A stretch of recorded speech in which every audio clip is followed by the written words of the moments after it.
ಕರ್ನಾಟಕದಲ್ಲಿ ನಡೀತಾ ಇರುವ ನಾಯಕತ್ವ ಬದಲಾವಣೆಯ ಚರ್ಚೆಯನ್ನ ಒಂದು ತಾರ್ಕಿಕ ಅಂತ್ಯಕ್ಕೆ ತೆಗೆದುಕೊಂಡು ಹೋಗೋದಕ್ಕೆ ಹೈಕಮಾಂಡ್ ಮಧ್ಯಪ್ರವೇಶ ಮಾಡಬೇಕು.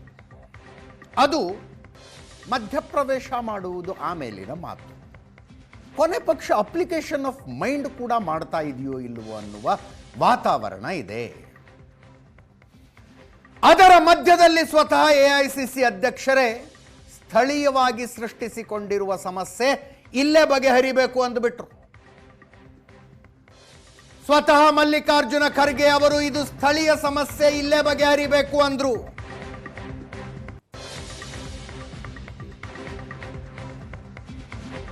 ಇದು ಇನ್ಫ್ಯಾಕ್ಟ್ ಎರಡೂ ಕಡೆಯವರನ್ನ ಬೇಜಾರು ಮಾಡಿದೆ.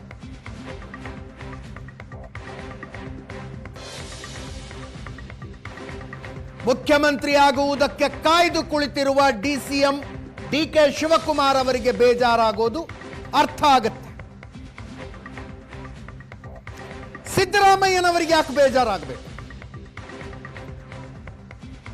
ಈ ಸಂದರ್ಭದಲ್ಲಿ ಸಿದ್ದರಾಮಯ್ಯನವರವು ನಿರೀಕ್ಷೆಗಳಿದ್ದಾವೆ. ಸಚಿವ ಸಂಪುಟ ಪುನಾರಚನೆ ಮಾಡಬೇಕು, ಕೆಪಿಸಿಸಿ ಅಧ್ಯಕ್ಷ ಸ್ಥಾನಕ್ಕೆ ಡಿಕೆ ಶಿವಕುಮಾರ್ ಬದಲು ತಮ್ಮ ಆಪ್ತರೊಬ್ಬರನ್ನ ತಂದು ಕೂಡಿಸಬೇಕು ಅಂತ ಸಿದ್ದರಾಮಯ್ಯನವರೂ ಪ್ರಯತ್ನಗಳಿದ್ದಾವೆ.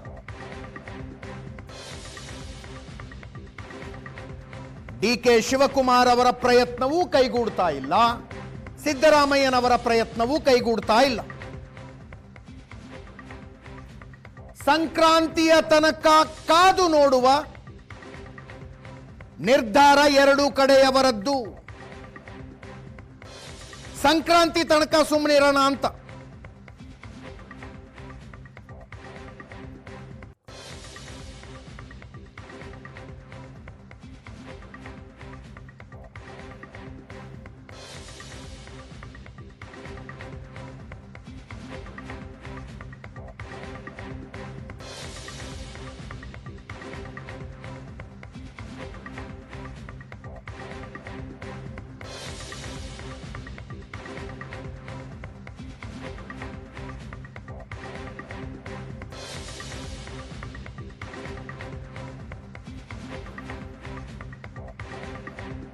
ಸಂಕ್ರಾಂತಿಯ ನಂತರ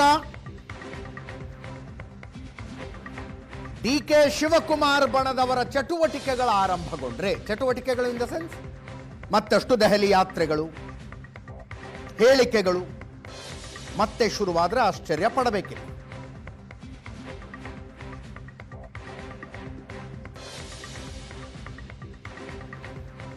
ಈ ಮಧ್ಯದಲ್ಲಿ ಮುಖ್ಯಮಂತ್ರಿ ಸಿದ್ದರಾಮಯ್ಯನವರು ನಾಳೆ ದಿಲ್ಲಿಗೆ ಹೋಗ್ತಾ ಇದ್ದಾರೆ. ನಾಡಿದ್ದು 27ನೇ ತಾರೀಖು ಕಾಂಗ್ರೆಸ್ ವರ್ಕಿಂಗ್ ಕಮಿಟಿ ಸಭೆ.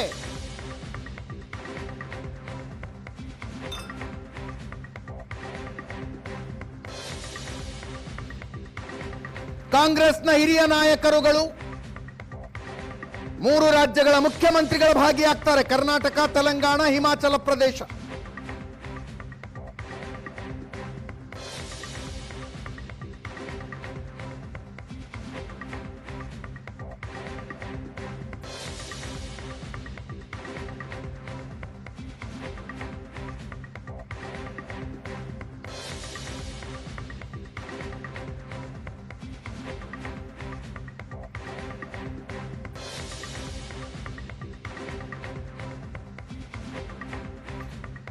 ಸಿಡಬ್ಲ್ಯೂಸಿಯಲ್ಲಿ ಕೇಂದ್ರ ಸರ್ಕಾರ ಮಹಾತ್ಮ ಗಾಂಧಿ ಹೆಸರನ್ನ ನರೇಗಾ ಯೋಜನೆಯಿಂದ ತೆಗೆದು ಜಿ ಅಂತ ಮಾಡಿದ್ದು, ಜೊತೆಗೆ ಪಕ್ಷ ಸಂಘಟನೆಯ ವಿಷಯಗಳ ಚರ್ಚೆಗೆ ಬರಬಹುದು. ನಾಡಿದ್ದು 27ನೇ ತಾರೀಕು ಇಂದಿರಾ ಭವನದಲ್ಲಿದೆ ಸಿಡಬ್ಲ್ಯೂಸಿ. ಮುಖ್ಯಮಂತ್ರಿಗಳು ಬೆಂಗಳೂರಿನಿಂದ ನಾಳೆನೇ ಹೊರಡ್ತಿದ್ದಾರೆ.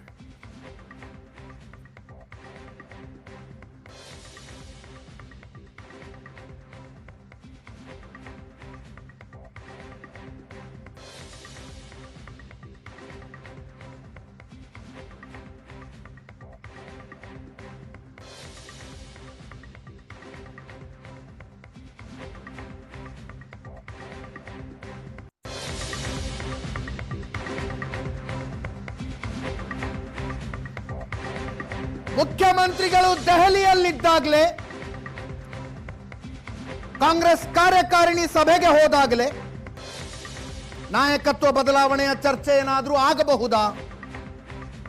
ಅಥವಾ ಸಂಪುಟ ಪುನರ್ರಚನೆಗೆ ಅವಕಾಶ ಮಾಡಿಕೊಡಿ ಅಂತೇನಾದರೂ ಮುಖ್ಯಮಂತ್ರಿಗಳ ಕೇಳಬಹುದಾ? ಸಾಧ್ಯತೆಗಳ ಕಡಿಮೆ ಅನ್ನಿಸ್ತಾ ಇದೆ.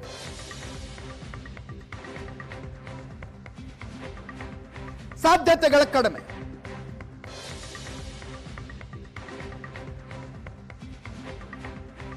CWC ಸಭೆಯನ್ನಷ್ಟೇ ಮುಗಿಸಿಕೊಂಡು ಮುಖ್ಯಮಂತ್ರಿಗಳು ವಾಪಸ್ ಬರಬಹುದು.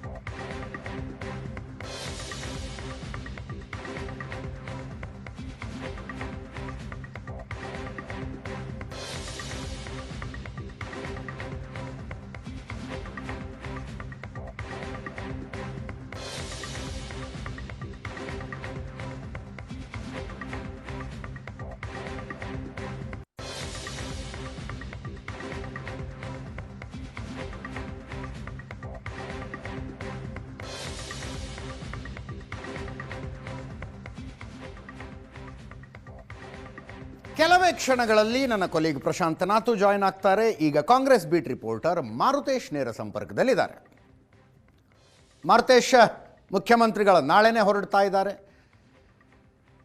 ಹೈಕಮಾಂಡ್ನ ಮೌನ ಎರಡೂ ಕಡೆ ಅವರನ್ನು ಚಡಪಡಿಕೆಗೆ ಈಡು ಮಾಡ್ತಾ ಇದೆ. ನಿಮ್ಮ ವರದಿಯ ಪ್ರಕಾರ ಸಂಕ್ರಾಂತಿಯ ತನಕ ಕಾದು ನೋಡುವ ತಂತ್ರ ಅಂತಿದ್ದೀರಿ. ಏನು ಮಾಡ್ತಾರೆ ಸಂಕ್ರಾಂತಿ ಆದಮೇಲೆ? ಸಿದ್ದರಾಮಯ್ಯನವರು ಏನು ಮಾಡ್ಬೋದು? DK ಶಿವಕುಮಾರ್ ಏನು ಮಾಡ್ಬೋದು?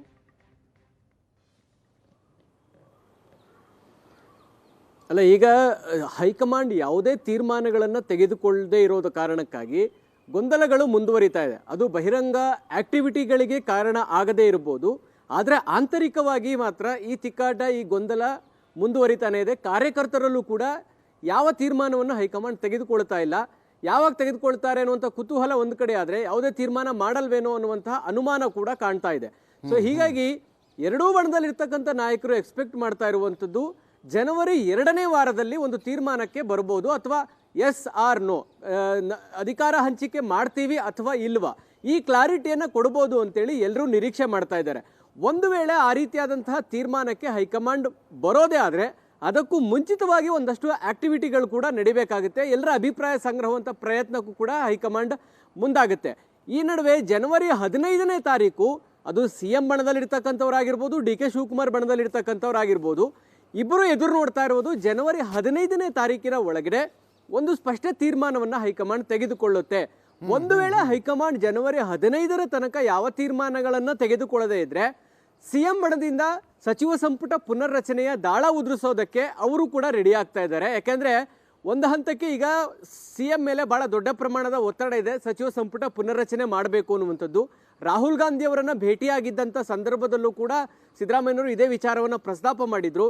DK ಶಿವಕುಮಾರ್ ಕೆರಳೋದಕ್ಕೂ ಕೂಡ ಇದೇ ಸಚಿವ ಸಂಪುಟ ಪುನರ್ರಚನೆಗೆ ಅವಕಾಶ ಕೊಟ್ಟಿದ್ದು ಮತ್ತು CM ಹೋಗಿ ಮಲ್ಲಿಕಾರ್ಜುನ ಖರ್ಗೆ ಅವರನ್ನ ಭೇಟಿಯಾಗಿದ್ದು ಬಹಿರಂಗವಾಗಿ ಮುಖ್ಯಮಂತ್ರಿಗಳು ಹೇಳಿದ್ರು, ನಾನು ಸಚಿವ ಸಂಪುಟ ಪುನರ್ರಚನೆ ವಿಚಾರವಾಗೇ ಮಲ್ಲಿಕಾರ್ಜುನ ಖರ್ಗೆ ಅವರನ್ನ ಭೇಟಿ ಆಗ್ತೀನಿ ಅಂತ ಹೇಳಿದ್ರು.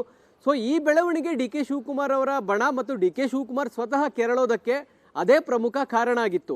ಹೀಗಾಗಿ 15ನೇ ತಾರೀಕಿನ ಒಳಗಡೆ ಯಾವುದೇ ತೀರ್ಮಾನಗಳನ್ನು ತೆಗೆದುಕೊಳ್ಳದೇ ಇದ್ರೆ CM ಬಣ ನಿಶ್ಚಿತವಾಗಿಯೂ ಸಚಿವ ಸಂಪುಟ ಪುನರ್ರಚನೆಯ ದಾಳವನ್ನು ಉದುರಿಸ್ತಾರೆ. ಇನ್ನೊಂದು ಕಡೆ DK ಶಿವಕುಮಾರ್ ಬಣ ಎದುರು ನೋಡ್ತಾ ಇರೋದು ಜನವರಿ 2ನೇ ವಾರದಲ್ಲಿ ಹೈಕಮಾಂಡ್ ನಮ್ಮನ್ನ ಕರೀತಾರೆ, ಒಂದು ಸ್ಪಷ್ಟ ತೀರ್ಮಾನಗಳನ್ನು ತೆಗೆದುಕೊಳ್ತಾರೆ, ಕೊಟ್ಟ ಮಾತಿನಂತೆ ನಡೆದುಕೊಳ್ತಾರೆ ಅಂತ ಹೇಳಿ DK ಶಿವಕುಮಾರ್ ಬಯಸ್ತಾ ಇದ್ದಾರೆ.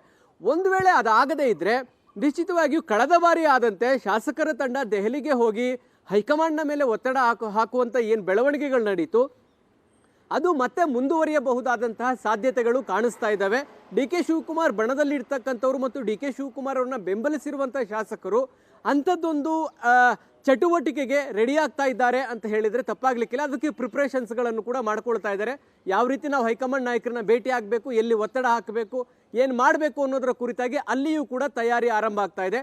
ಅವರ ಡೆಡ್ಲೈನ್ ಇರುವಂಥದ್ದು ಕೂಡ ಜನವರಿ 15ರ ಒಳಗಡೆ ಹೈಕಮಾಂಡ್ ತೀರ್ಮಾನವನ್ನು ಮಾಡಲಿ ಅಂತ.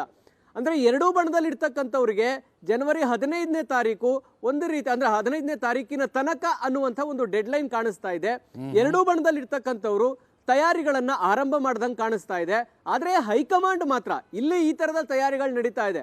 ಹೈಕಮಾಂಡ್ ಇಲ್ಲಿಯ ತನಕ ಒಂದು ಹೆಜ್ಜೆ ಈ ವಿಚಾರದಲ್ಲಿ ಮುಂದೆ ಇಟ್ಟಿರೋ ಹಾಗೆ ಯಾವ ಲಕ್ಷಣಗಳು ಕಾಣಿಸ್ತಾ ಇಲ್ಲ. ಯಾಕಂದ್ರೆ ಎಲ್ಲರ ನಿರೀಕ್ಷೆ ಇದ್ದಿದ್ದೇನು, ಬೆಳಗಾವಿ ಅಧಿವೇಶನಕ್ಕೆ ಮುಂಚೆ ನೀವು ಬ್ರೇಕ್ಫಾಸ್ಟ್ ಮೀಟಿಂಗ್ ಮಾಡಿ ಅಧಿವೇಶನದ ನಂತರ ನಾವು ಮಾತನಾಡ್ತೀವಿ ಅನ್ನುವಂತಹ ಒಂದು ಮೆಸೇಜನ್ನು ಹೈಕಮಾಂಡ್ ಪಾಸ್ ಮಾಡಿತ್ತು.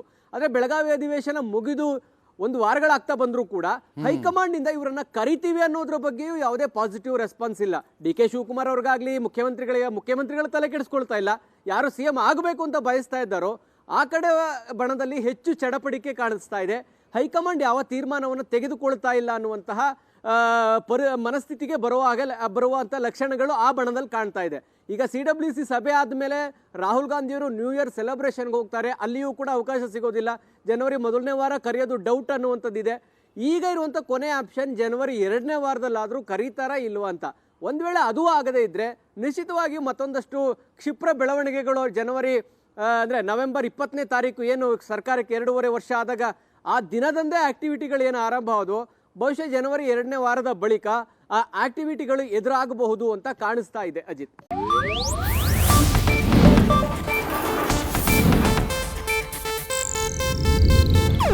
ಇದು ಏಷ್ಯಾನೆಟ್ ನ್ಯೂಸ್ ನೆಟ್ವರ್ಕ್ ಪ್ರಸ್ತುತಿ.